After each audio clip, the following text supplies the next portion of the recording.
One that the MFer is going to go down, and a second one saying that the Uber driver messed up and sending this text to somebody, telling pick me up, and I'm going to claim, or he's going to go down, that I'm going to say he tried to shoot me. Mark, you mentioned his daughter, Royalty, and you know that there's an ongoing custody situation between him and her mother. Could this, what's going on now with Chris, could this make him lose custody of his daughter? One of the things that we're investigating is there are now reports that the accuser has a relationship with the mother of his child.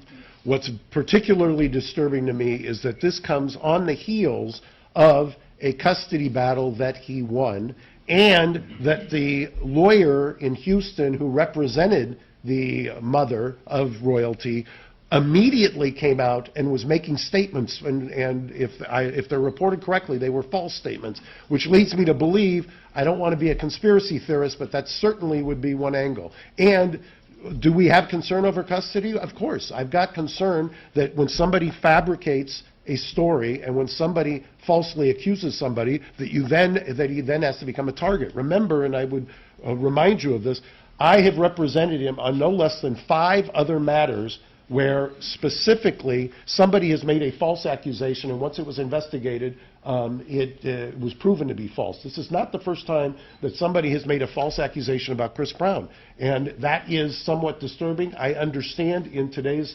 society that you become a target, and that's one of the reasons why I think he asked her to leave in the first place, because he did not want to get into that situation. But Mark, on the other hand, this is also not the first time that someone has made an allegation against him that is true.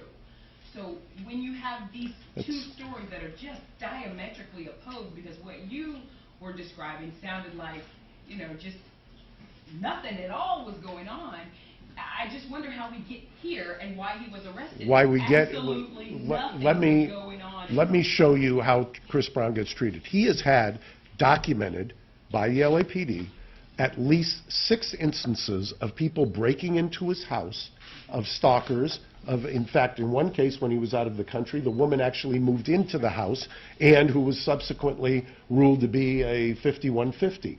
For those of you who don't know, that's on a psychiatric hold. I could not get an adequate response by the authorities in any of those instances. Here you've got somebody who claims something happened. Mind you, the police talked to Ray J, who said it never happened. He also went and posted a video, which I'm sure all of you have seen, saying it never happened. And the response was like something out of the siege at Fallujah. So for those of you who say, well, why would he be so upset? Try to imagine if you're a young man who's just gone through a bitter custody battle, who loves nothing more in life than his daughter, to have somebody falsely accuse you when you can't get the authorities there promptly, and his frustration is, and then somebody who he considers to be making false accusations gets a response that frankly is kind of somewhat over the top, literally. I think I would be just as frustrated. I will add to that, and I want to be clear on this, I'm not faulting, and he's not faulting LAPD who arrived there that day. I mean, I do have a problem as a taxpayer with the amount of and deployment of resources. However, the professionalism by LAPD on that day was extraordinary, and the detectives from robbery homicide I would commend, and even if we end up doing battle together, I still would commend them, and I've known of them and known them for decades.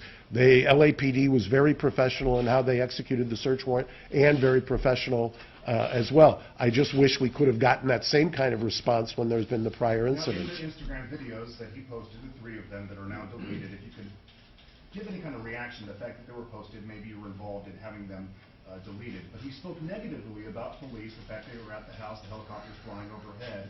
If you could speak to that and just how he's doing now. Well, look, I think what I just explained about, you have to take that from the backdrop of he's had these stalker issues. When he wants a response, he's not getting it. Remember, besides the stalker, there was a home invasion at the house where his aunt was tied up and put in a closet.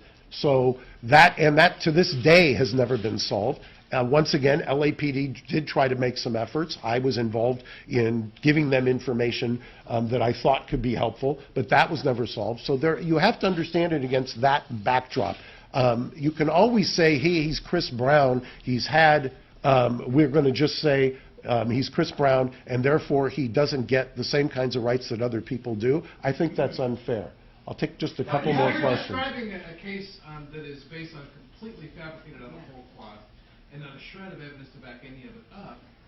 Why do you think your client has been charged, arrested and charged for this case if there's not a shred of evidence?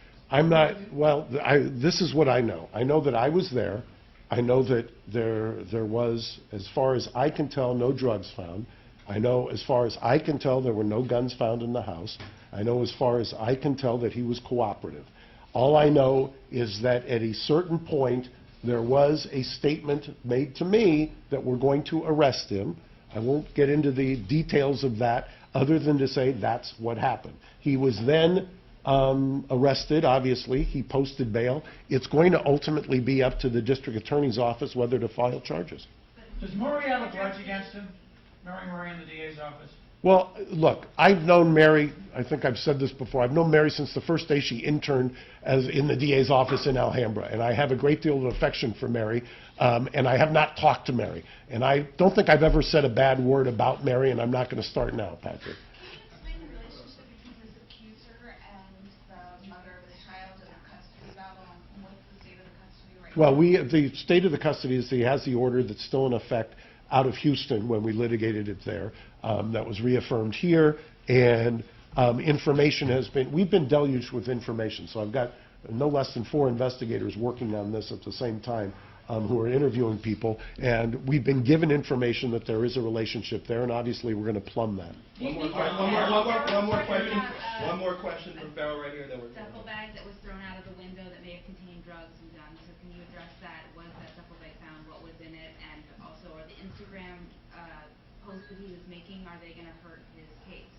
I've heard both duffel bag, backpack. I just heard backpack today. That was the first one. I've heard suitcase, and I heard a shopping bag. I was there. I didn't see anything. Nobody brought it to my attention. Nobody asked. It wasn't presented to us to say, Chris, is this yours or not? If there was something recovered, I would suspect that it would be on a video, because there were security cameras on the outside. The security cameras were taken, and I'll image those and we'll look. As far as I know, I've heard that. I can't tell you how many times. There's no way for me to confirm The that. accuser has been on literally every single one of our shows, telling a very specific story about a gun being held a foot away from her head. And why would she be making that story up with eyewitnesses around when everyone could discredit her? So you're saying that she unequivocally made that entire thing up? I'm telling you that based on the witnesses that we've interviewed, based on the client's statements, and based on the fact that there was no gun found in the house, based on the fact that there was no jewelry found in the house that matched what she described, based on the fact, if it ends up being true that there's a text there that says, this MF is going to go down and I'm going to set him up and say he was going to shoot me. I know that some people find it hard to believe that people in this day and age may lie for certain ulterior motives, but it is interesting to me that when somebody has a incident that supposedly you're frightened to death and you're scared, that the first place you go is to TMZ as opposed to the hospital, your psychiatrist, or maybe even your lawyer. So I think that speaks volumes. I think if anybody were to do, and clearly what we are doing, any kind of investigation, you would see here in California you're allowed to find similar motives and similar acts if they show a signature. And here we've already developed no less than 3 separate incidents involving this person with similar acts, with similar false accusations, with a motive, and I'm not going to ascribe the motive, I don't know the young lady, but there is a pattern that has already developed. Mark, do you think that Chris's past is coloring this investigation, or maybe the authorities' judgment in this investigation? I think if his name was Chris Winton, He would not have had the SWAT team out there. I don't think he would have had that number of police officers out there, and I certainly don't think that any of you would be here. So I guess that's the best way to answer. Thank you, everybody. And I will- Thank you, I appreciate Thank you it. very much. Thank you. Guys, how was it that Kern was in the house? still have food Chris for him. remember previously?